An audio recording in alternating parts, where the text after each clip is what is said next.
हाय सांग मैंने केमती अच्छे आपण मैंने तो आज आम जो केकटा बनाऊे ना से गोटे 2 kg गोटे केकटा थिला आउ मते बनइबार थिला ताकू रेक्टांगल शेप रे एक्चुअली मो पाखे एते बड़ ओभान ना कि मु एते बड़ केक बनई पारिबी।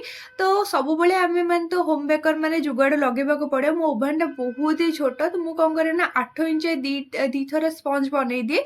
तो सेइथिरे ताको कट करिकी ताकू टिके एडजस्टमेंट कर दिए। एक्चुअली मोर जगहटा बहुत ही छोट आ मते जो जगह मु आगुरु ही करे सेठी कटाकटी नेकी कर देकी एठी आसी केवल क्रम कोड करके ता फिनिशिंग कर दिए। तो सेति आपण मानकु बहुत जल्दी जल्दी रे तार कटिंगटा देखैनी किंतु आगो को सियोर आपण मानकु देखैबी केमती मु सब बेले जुगाड़ू लगाए। एक्चुअली केकटा बहुत बड़ दरकार थिला तो मु आगो थर के बनैतली बट आटर टिके छोट बनैतली 2.5 kg रे बनैतली किंतु मते सेते बेले बहुत ही डर लागुतिला। मु हठात ना मोर हाथरु सेटा पूरा पूरी पड़ी जाइतिला। आपण माने ऑलरेडी तो वीडियो रे देखि ही थिबे सेटा किंतु कौन करा जीवो जेहेतु मते बनइबार अछि आ सब बेले भूल हेले ही तापर ठीक हे पारिबो।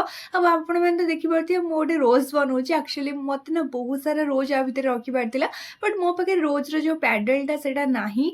आ मु सेति पे ना गोटे जुगाड़ लगेछि गोटे छोट ग्लास अछि तो ता ऊपर ही मु साइड रे माने पछपटे तार रोज बनाए सब बेले मु करे। एक्चुअली मोर किछि नीड ही हुएनी तो मु सेति पे किनिनी आज जे जेते बेले भी नीड हबो मु निहाती भाबरे किनिबी। आपण मन पाखरे भी जदि नाही आपण माने भाबुछन रोज बनइबा पई तेले निहाती भाबरे बनातु।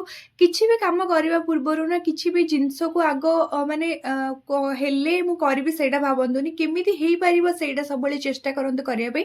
आपण जदि गोटे होम बेकर सब बेले नुआ नुआ किछि क्रिएट करिबा पई चाहंतु तो केकटा एक्चुअली कस्टमर तांको डिमांड अनुसार ही मते रेफरेंस फोटो पठेइतिले किंतु ताठार बहुत ही सुंदर केक हे जाइतिला। एक्चुअली से तांको फेयरवेल पई नेइतिले मु बनेछि बोली केकटा भलो कोनी। एक्चुअली सतरे केकटा बहुत ही सुंदर हेइतिला। फिर भी आपण मानु केमती लागला सेटा तो आपण माने निश्चय भाबरे मते कमेंट करिवे। आ मु एटा को ना बहुत ही कम लेस क्रीम रे बनेइतिली जेमिति तांको पसंद आस्तिला। बटरस्कॉच फ्लेवर रे बनेबार थिला से प्रथमे तो कहितिले कि वैनिला फ्लेवर रे बनेबा पे तापरे कोन तांका मूड हेइतिला मु जानिनी बट बटरस्कॉच रे मते बनेबा पे कहि दिथिले जेमिति ही कहितिले। मु एक्चुअली लास्ट को ना टिके भूली जाइतिले तापर भी मु करिछि। तो आपण मानु केमती लागले नियति कमेंट करतु। रोज नमस्कार जय जगन्नाथ।